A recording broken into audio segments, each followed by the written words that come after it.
వ్యోమ్ ఆశ్చర్యంతో ఆ నల్లటి ఇసుకవైపు చూస్తున్నాడు. గాలి వీస్తున్నా ఆ ఇసుక కదలడంలేదు. అకస్మాత్తుగా ఆ ఇసుకలో ఉన్న సోమయ్య ముఖం కళ్ళు తెరిచినట్లు అనిపించింది. వ్యోమ్ వెనక్కి తగ్గడానికి ప్రయత్నించాడు. కాని అతని పాదాలు నేలకు అతుక్కుపోయాయి. ఆ నల్లటి ఇసుక నెమ్మదిగా పాములా అతని బూట్లమీదుగా పైకి పాకడం మొదలుపెట్టింది. భయంతో వ్యోమ్ అడవిలోకి పరిగెత్తాడు. కాని అతను ఎంత దూరం వెళ్ళినా మళ్లీ అదే చోటికి వస్తున్నాడు. చెట్లు అన్నీ ఒకేలా ఉన్నాయి. పక్షుల అరుపులు కూడా వెనక్కి ప్లే అవుతున్నట్లు వింతగా ఉన్నాయి. అతను ఒక కాలపు వలయంలో టైంలోప్ చిక్కుకున్నాడని అర్థమైంది. అకస్మాత్తుగా నేలనుంచి ఒక పాత రాతి శాసనం పైకి లేచింది. వ్యోమ్ ఆ రాతి శాసనం దగ్గరకు వెళ్లి దానిపై ఉన్న అక్షరాలను తుడిచాడు. అందులో కాలచక్రం ఎవరినీ వదలదు, ఒకరు బలి కావాలి, మరొకరు కావలి ఉండాలి అని రాసి ఉంది. అది చదువుతుండగా అతని వెనుక ఒక చల్లటి గాలి వీచింది. వెనక్కి తిరిగి చూస్తే అక్కడ ఒక పొగమంచు ఆకారంలా మాయ కనిపిస్తోంది. ఆమె ఇప్పుడు వృద్ధురాలిలా లేదు, ఒక వెలుగుతున్న ఆత్మలా ఉంది. మాయా, ఇదంతా ఏమిటి? నేను ఇక్కడి నుండి ఎలా బయటపడాలి అని వ్యోమ్ అరిచాడు. మాయ తన చేయి చాపి వ్యోమ్ను తాకడానికి ప్రయత్నించింది. రక్తం చిందించడం వల్ల కాలం ఆగదు వ్యోమ్, అది కేవలం దారి మారుస్తుంది.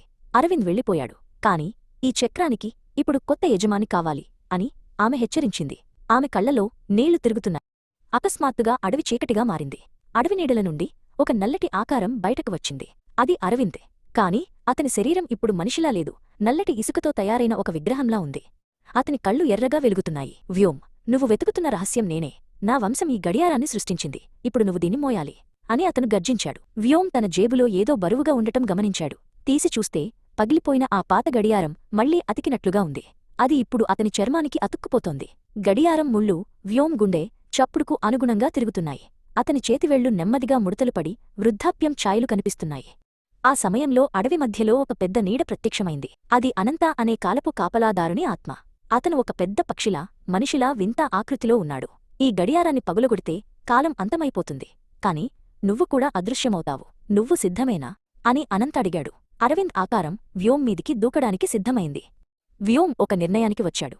అతను తన ప్రాణం కంటే ఈ రహస్యాన్ని ముగించడమే ముఖ్యమని భావించాడు. అతను గడియారం ఉన్న తన చేతిని ఒక పెద్ద బండరాయిపై పెట్టి పక్కనే ఉన్న గొడ్డలిని తీసుకున్నాడు. అరవింద్ అరుస్తూ అతనివైపు పరిగెత్తుకొచ్చాడు. మాయ ఆత్మ వ్యోమ్కు ధైర్యం చెబుతున్నట్లుగా పక్కనే నిలబడింది. వ్యోమ్ గొడ్డలితో గడియారాన్ని గట్టిగా కొట్టాడు. ఒక భయంకరమైన శబ్దంతో గడియారం ముక్కలైంది. ఆ ముక్కల నుండి నల్లటి ఇసుక కాకుండా తెల్లటి కాంతి ప్రవహించింది. ఆ కాంతి అరవిందును, అడవిని, అనంతను అందరినీ కమ్మేసింది.